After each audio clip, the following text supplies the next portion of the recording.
Hello everyone, welcome to the Monologue classes in the session of daily news analysis. Today is 27th of March 2025. I am Naresh Sharma going to discuss with you the current affairs of the day. So let's start with the topic number 1 और ये topic है आपने हो सकता है news में 2-4 दिन पहले कभी इसको पढ़ा होगा और इश्यू क्या था। ये इश्यू था कि इलाहाबाद हाई कोर्ट के एक जज साहब थे। उन्होंने एक रिमार्क दिया। रिमार्क था एक रेप के केस के रिगार्डिंग में।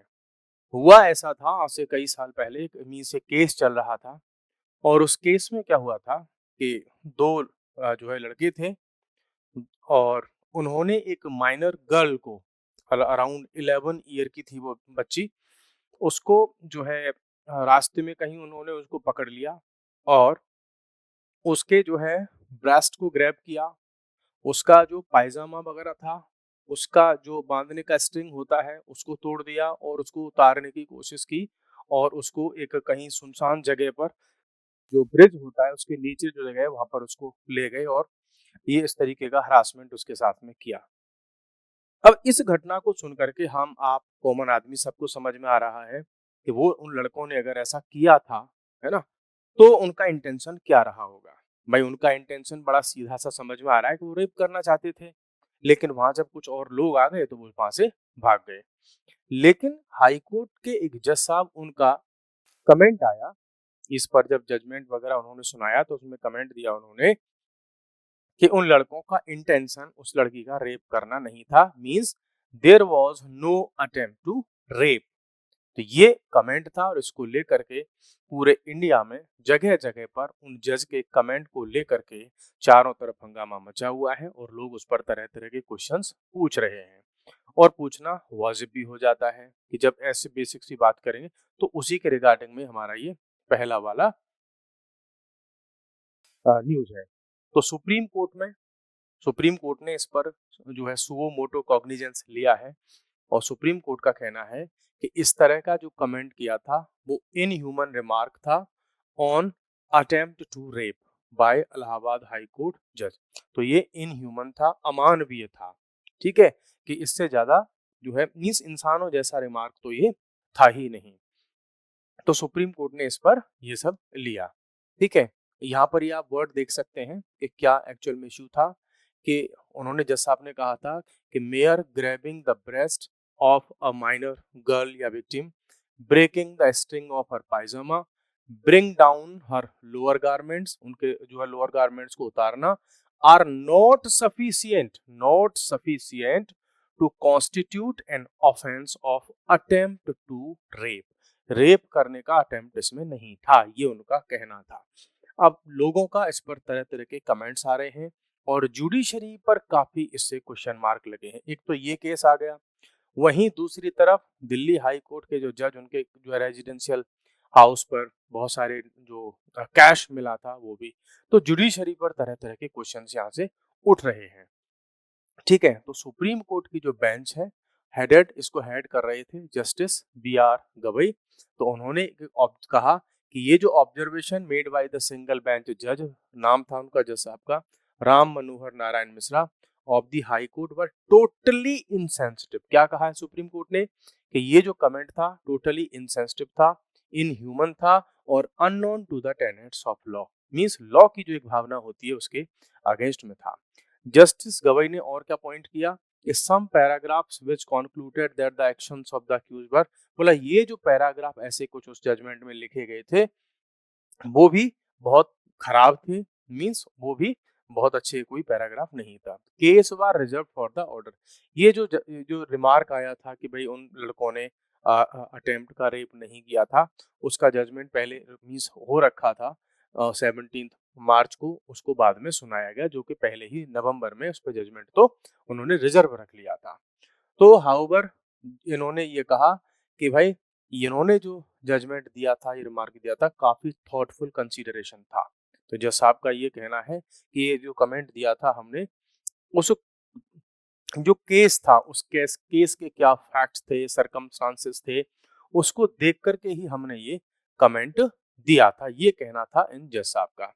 अब इसी मैटर में हुआ क्या कि एक वकील साहब जो सुप्रीम कोर्ट में इस केस को लेकर के प्रेजेंट हुए, तो उन्होंने एक बात कही कि साहब, हाई कोर्ट के जज साहब के इस रिमार्क को मीडिया में बहुत ज्यादा हाईलाइट किया जा रहा है।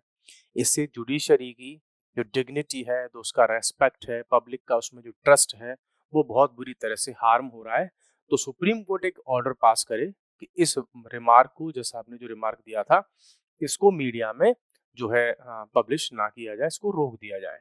तो सुप्रीम कोर्ट के जज साहब ने ये कहा, आप खुद उनके शब्द देख लीजिए, कि नहीं, बोला हम ऐसा नहीं करेंगे, हम मीडिया में इसके वायरल होने पर बिल्कुल भी रोक नहीं लगाएंगे। क्यों? क्योंकि द जज should have thought 10 times before writing such things. बोला जज को ये वाली चीज 10 बार सोचनी चाहिए थी। ऐसी ये जो चीज है, ऐसे वर्ड्स हैं, वो लिखने से पहले हम इस पर रोक नहीं लगाएंगे। So the court has issued notice. अब इस मैटर में सुप्रीम कोर्ट ने जो है सेंट्रल गवर्नमेंट को और हाँ जो है state government of Uttar Pradesh को, दोनों को नोटिस भेज दिए हैं कि आप बताइए भाई क्या ये सब है, इस पर आप अपनी बात रखिए। ठीक है, तो ये तो रहा आपका जुडिशरी को लेकर के आर्टिकल। दूसरा आर्टिकल है आपका supreme court to list petition to file FIR on case find at जजेस रेजिडेंस। मींस सुप्रीम कोर्ट के जो चीफ जस्टिस साहब हैं, ऑनरेबल जस्टिस संजीव खन्ना, उन्होंने एक हिंट दी है। कब? कल के हो सकता है आने वाले टाइम में वो बहुत ही जल्दी उस पिटीशन की लिस्टिंग करवा देंगे। जो पिटीशन जज साहब जो दिल्ली के थे, उनके रेजिडेंस पर बहुत सारा कैश मिला था, उसको लेकर के एफआईआर वगैरह क्यों नहीं हुई, उस पर सुप्रीम कोर्ट सुनवाई करे। ठीक है, इस बात की लिस्टिंग मींस अगर लिस्टिंग हो गई तो फिर कोर्ट में तो केस चल ही जाएगा। तो इसका एक इंडिकेशन उन्होंने दे दिया है कि उस केस को सुप्रीम कोर्ट में सुनवाई के लिए जो है उसकी लिस्टिंग हो जाएगी। इट मींस उस पर सुनवाई प्रोसीडिंग्स स्टार्ट हो जाएंगी। इस पिटीशन में कहा क्या गया है? The petition has asked to file FIR in the matter of case. बोला इतना टाइम हो गया, अभी तक जो है एफआईआर इस पर नहीं हुई है, एफआईआर हो इस पर। Found at the residence of Delhi high court जज यशवंत वर्मा। तो इस केस में क्या हो? बोला एफआईआर फाइल हो और चीजों को आगे बढ़ाया जाए। इस एफआईआर, ये जो पिटीशन है सुप्रीम कोर्ट में दिल्ली हाई कोर्ट की जज साहब के यहाँ जो कैश मिला था उसको लेकर के, उन्होंने बड़े प्यारे प्यारे से और बड़े ही जो है मैं कहूँ कि लॉजिकल क्वेश्चन से पूछे हैं। वो क्वेश्चन क्या है जो कि मीडिया में समय चल रहे हैं? पहला क्वेश्चन है कि why was no FIR registered on March 14 को। जब 14 मार्च को इतना सारा कैश मिला लेकिन कोई भी एफआईआर रजिस्टर नहीं हुई, तो उनका कहना है कि अगर यही कोई और कर्मचारी होता, गवर्नमेंट का कोई ऑफिसर होता, तो अब तक तो एफआईआर रजिस्टर हो चुकी होती। फिर ये कहते हैं कि why were no arrest made in the case में से। केस में अभी तक कितना टाइम हो गया? आज 27 हो गई है ना, और 14 मार्च की ये घटना है। तो इतना सारा टाइम हो गया, अभी तक कोई अरेस्ट नहीं हुआ है इसमें कि भैया किसका केस था, क्या था, कोई अरेस्ट नहीं हुआ। फिर ये कहते हैं कि why was the money involve not seized. जो पैसा वहां पर मिला उसको सीज क्यों नहीं किया गया? भाई जनरली इस तरीके का पैसा मिलता है, जैसे इलेक्शंस के टाइम पर पुलिस जब चेकिंग करती है तो किसी की गाड़ी में अगर कैश मिलता है और वो ये नहीं बता पाता है कि भाई ये कैश हमारे पास में कहाँ से आया, हमारे पास क्या इसके डॉक्यूमेंट्स हैं, ठीक है, तो पुलिस उसको सीज कर लेती है, गाड़ी को सीज कर लेती है अगर पेपर नहीं दिखा पाते। तो इतना सारा कैश मिला है, इसको सीज क्यों नहीं किया गया?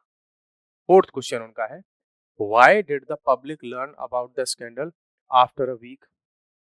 जब 14 को ये सब हो गया तो मीडिया में, पब्लिक में ये बात एक वीक तक मींस अराउंड 7 डेज तक क्यों नहीं आई, बाहर क्यों नहीं आने दिया गया इस इशू को? अगला उनका क्वेश्चन है कि why did the fire force chief, जो दिल्ली की फायर फाइटिंग का जो सर्विस का जो चीफ है, डायरेक्टर, उन्होंने स्टार्टिंग में केस की जो रिकवरी थी उसके बारे में कुछ स्टेटमेंट दिया और बाद में अपने स्टेटमेंट से वो पलट गए, बोले कि नहीं मेरे स्टेटमेंट को तोड़ मरोड़ के पेश किया गया है। क्यों ये सब हुआ? तो ये क्वेश्चन पूछे गए हैं इस पिटीशन में। अब देखते हैं कि अगर ये पिटीशन एक्सेप्ट हो जाती है सुप्रीम कोर्ट में, तो क्या इसके रिजल्ट होते हैं? फिर तो बहस स्टार्ट हो ही जाएगी, क्योंकि मेन बात आती है कि अगर कोई केस कोर्ट तक पहुंच गया तो एटलीस्ट फिर उस पर बात स्टार्ट हो जाती है, discussion, debates, question, examination, cross examination, ये सब स्टार्ट हो जाते हैं, बशर्ते वो कोर्ट के जो केस है वो कोर्ट में पहुंचना चाहिए। नेक्स्ट हमारे पास में है Kerala chief secretary Sharada Muraleedharan sparks social debate on entrenched colourism. ये महिला है शारदा मुरलीधरन, केरला गवर्नमेंट की चीफ सेक्रेटरी है। मींस ब्यूरोक्रेसी में सबसे ऊंचा अगर कोई पद होता है स्टेट लेवल पर तो वो होता है कि वहां की गवर्नमेंट का चीफ सेक्रेटरी। नेशनल लेवल पर अगर किसी आईएएस के लिए सबसे बड़ा कोई पद होता है तो वो होता है chief secretary of the government of India. ठीक है, ये उस पद पर हैं और इन्होंने अभी एक सोशल मीडिया पर, फेसबुक पर एक पोस्ट पोस्ट डाला और पोस्ट में इन्होंने एक बात कही कि इंडिया में अभी भी कलर को लेकर के लोगों के साथ में डिस्क्रिमिनेशन होता है, उनके साथ में तरह तरह की बातचीत होती है, उनको बैकग्राउंड में क्रिटिसाइज किया जाता है, ऐसे ऐसे नेगेटिव टर्म्स के साथ में उनको कंपेयर किया जाता है, और महिलाएं अगर उनका कलर फेयर नहीं होता तो उनको बहुत कुछ झेलना पड़ता है। एक तो महिला है वो झेलना पड़ता है, ऊपर से अगर महिला गोरी नहीं है, व्हाइट कलर उसका नहीं है, तो और भी बहुत सारी चीजें उनको झेलनी पड़ती हैं। तो भाई जब इतने बड़े पद पर बैठी हुई महिला ये लिख रही है कि ये चीज मेरे साथ भी हुई है, तो इंडिया में इस पर सोशल मीडिया पर हंगामा होना तो निश्चित है। तो इन्होंने क्या कहा? इन्होंने कहा कि इश्यू ऑफ स्किन टोन बाइस पर्टिकुलरली अगेंस्ट वुमेन, जो कि महिलाओं के अगेंस्ट में, इन वर्क प्लेसेस, हायरिंग की प्रैक्टिसेस में, प्रोफेशनल इवैल्यूएशंस में, सोशल सेटिंग्स में, सब जगह पर वो देखने को मिलता है। कई बार आपने देखा भी होगा कि हायरिंग प्रैक्टिसेस, है ना, इंडिया के एक बहुत बड़े फैकल्टी हैं, टीचर है, यूपीएससी सेगमेंट में पढ़ाते हैं, उन्होंने भी कहा था कि जो लोग थोड़े सुंदर होते हैं, गोरे होते हैं, लड़कियां होती हैं, उनको इवन यूपीएससी के इंटरव्यू तक में भी उनको काफी प्रेफरेंस कई बार मिल जाता है। ऐसा उन्होंने एक जो है कुछ इस तरह का बात उन्होंने कहा था। अब ये कितना सच है कितना झूठ है वो एक अलग बात है, लेकिन जब सेक्रेटरी, चीफ सेक्रेटरी, जो भी यूपीएससी क्वालिफाई करके गई हैं, जब ये कह रही हैं कि ऐसा डिस्क्रिमिनेशन होता है, तो इसका मतलब फिर जो आम जो है बहुत ही कोई बड़े पद पर ना रहने वाली कोई अगर लेडीज है तो उसके साथ में तो क्या क्या चीजें होती होंगी, है ना। नेक्स्ट अब हम चलते हैं, फेसबुक पर इन्होंने डाला तो चारों तरफ से उस पर कमेंट्स वगैरह आना स्टार्ट हो गए। इन्होंने एक बात और कही, इन्होंने कहा कि misogyny in the criticism, noting that the comparison between her and her husbands public service careers. बोला इनके कलर को लेकर के, इनके हस्बैंड के रंगों को, कलर को लेकर के क्या होता है, बार बार कमेंट्स होते हैं, इनके हस्बैंड गोरे हैं ये काली हैं, तो ये कहा जाता है कई बार, ठीक है, या मतलब ब्लैक कलर के उसको लेकर के कंपैरिजन इनके साथ में किए गए। अब वो शब्द मैं बोल नहीं सकता हूँ, कुछ कुछ ऐसी बातें भी बोली गई हैं, ठीक है। Support from various public figures, जब इन्होंने ऐसा लिखा तो बहुत सारे जो नेशनल लेवल के या केरला में बहुत सारे जो पॉपुलर लोग हैं उन्होंने सोशल मीडिया पर बहुत कुछ लिखा, जैसे कि जे देविका, इन्होंने भी लिखा है, ये हिस्टोरियन है, प्रोफेसर है और centre for the development studies की। इन्होंने कहा कि discrimination against dark skinned people has historical roots from colonialism. तो एक बहुत बड़ी बात उन्होंने कही कि हमारे यहाँ जो कलर की बेसिस पर लोगों में भेदभाव स्टार्ट होता है, जब से कॉलोनियल पावर इंडिया में आई, मीन जब से अंग्रेजों का रूल यहाँ पर स्टार्ट हुआ, तब से इंडिया में कलर के आधार पर भेदभाव, जो डिस्क्रिमिनेशन है वो स्टार्ट हुआ। क्यों?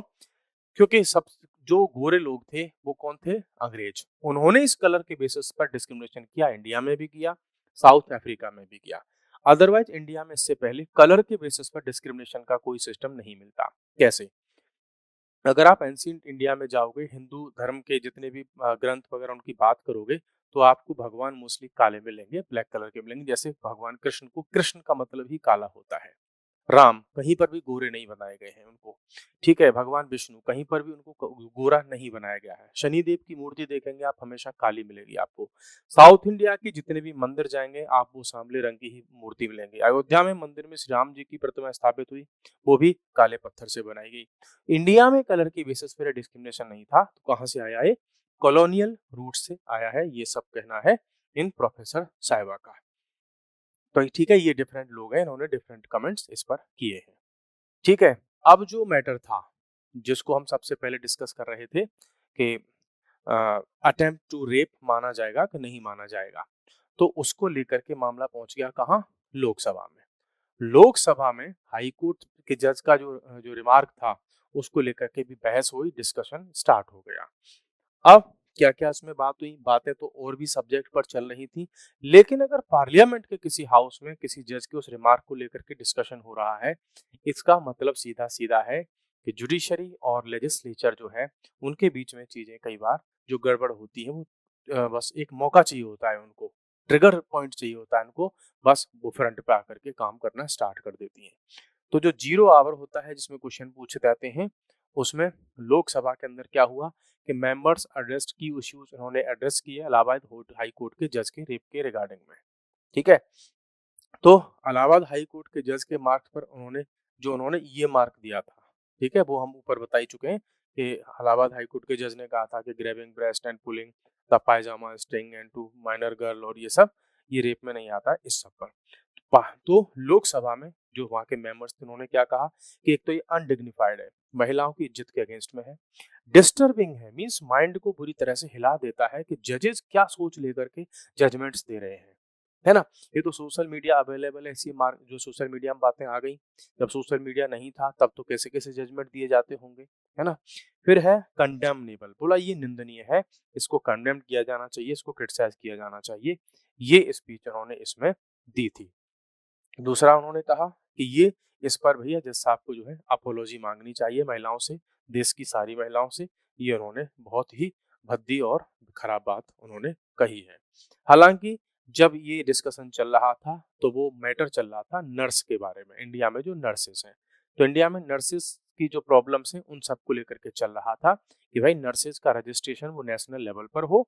अगर नर्स जो उत्तर प्रदेश की है और उसको केरला में सर्विस करनी है तो उसको री रजिस्ट्रेशन ना कराना पड़े, इसको लेकर के आ रहा था कि एक नेशनल लेवल का डेटा हो, है ना, वो सारा का सारा इंटीग्रेटेड हो, सारा का सारा डेटा गवर्नमेंट की नज़र में भी हो, और नर्सिस की क्या प्रॉब्लम्स हैं हॉस्पिटल्स वगैरह में, उनके साथ में रेप के इश्यूज होते हैं, सेक्सुअल ईव टीजिंग के, हरासमेंट के जो केसेस होते हैं उनको हम रिजॉल्व करना चाहते हैं। ये बात चल रही थी किसके रिगार्डिंग में? नर्सिस के रिगार्डिंग में, लोकसभा में। ठीक है, तो आज हमने कई टॉपिक डिस्कस कर लिए, तो आज के लिए इतना ही, कल फिर मिलते हैं नए टॉपिक के साथ में। तो thank you very much, take care.